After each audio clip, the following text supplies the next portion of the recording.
Ito na naman ako, kala ko dire-diretso na ang retirement ko.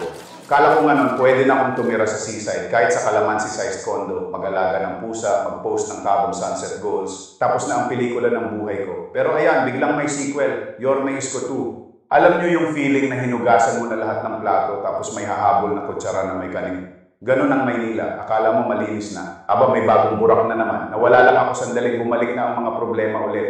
Kung hindi ako sino, kung hindi ngayon kailan, kung hindi libre ang kape sa City Hall, ba't ako gigising ng maaga?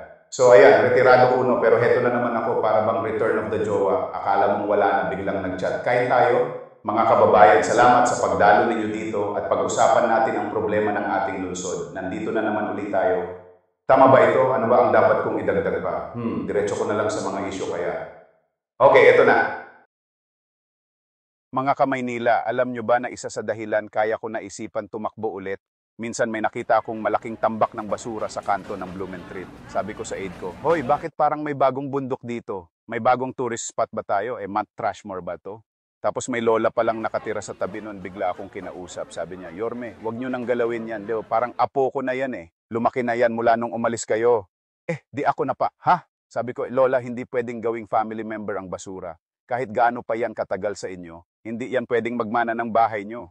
Pero grabe mga beses, yung ibang basura talaga dito, parang may separation anxiety. Kahit ilang beses linisin, bumabalik pa rin. Akala mo jowa mong stalker, umalis ka na nga, bakit ka nandito pa rin?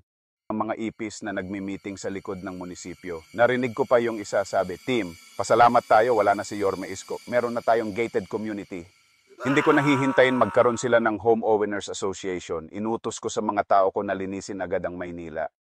May maliit na tindahan akong nakita sa Pandakan. Ang pangalan, Sari-Sari Store ng mga dasal. Bakit ganun ang pangalan? Kasi, pag bumili ka, salamat po sa biyaya. Pag nagbayad ka, God bless po. Pag umutang ka, see you in heaven. May matandang alin na lumapit sa akin. Sabi niya, "Yorme, tulungan yung negosyo ko. Ang tinda kong fishball." Fishball na lang walang fish. Nagulat ako. Ha? Paano nangyari yon? Sabi niya, kasi Yorme, ang mahal na kasi ng mantika. Ginawa ko, nilulublob ko na lang sa tubig mainit. Tawag ko, Aquaball. Healthy pa daw, less cholesterol. Aquaball, piso isa, libreng sabaw ng kaninyo. Ang sabi ko kay Lola, huwag kayong mag-alala. Aayusin natin ang ekonomiya para kakayanin ninyo uling magtinda ng fishball na niluto sa mantika.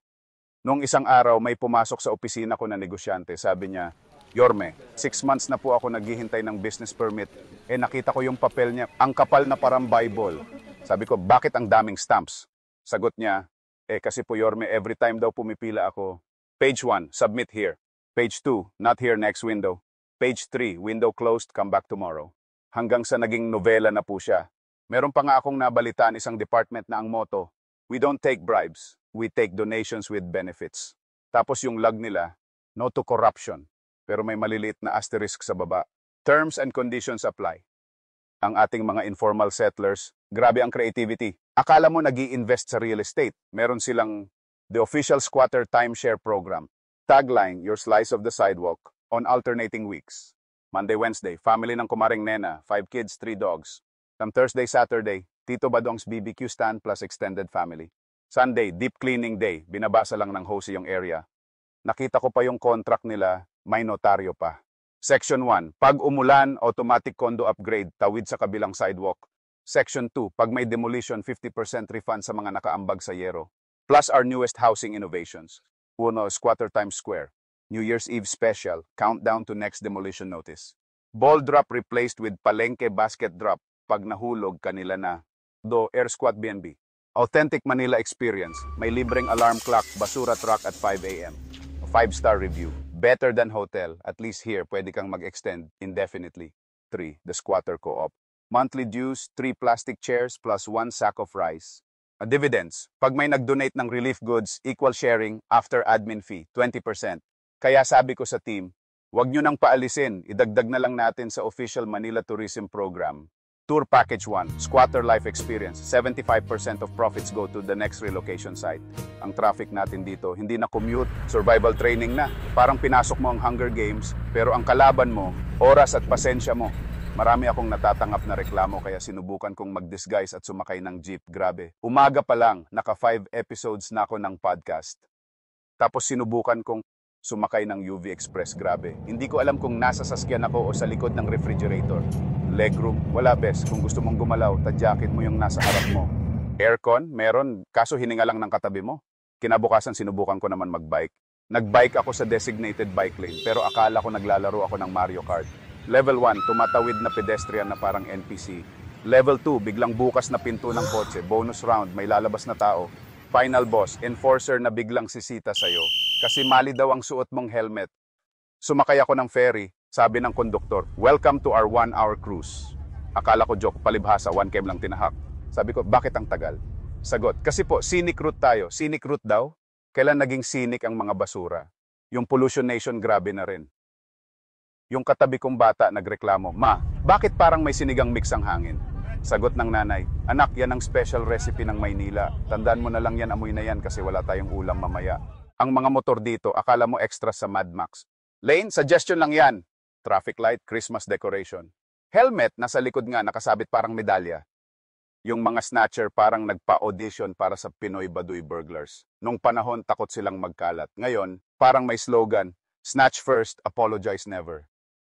Tumaas ang crime rate natin pero hindi dahil mas masama na ang mga kriminal ngayon. Dahil mas creative na silang magtrabaho. May nahuli kaming snatcher, 60 years old na. Sabi ko, "Kuya, bakit ngayon ka lang nahuli?" Sagot niya, kasi po Yorme, dati kasi ang biktima ko, tumatakbo pa. Ngayon, naglalazada na lang sila. Kailangan ko talagang mag-adapt. Kaya tinatarget na lang namin ang nagde-deliver, bago pa.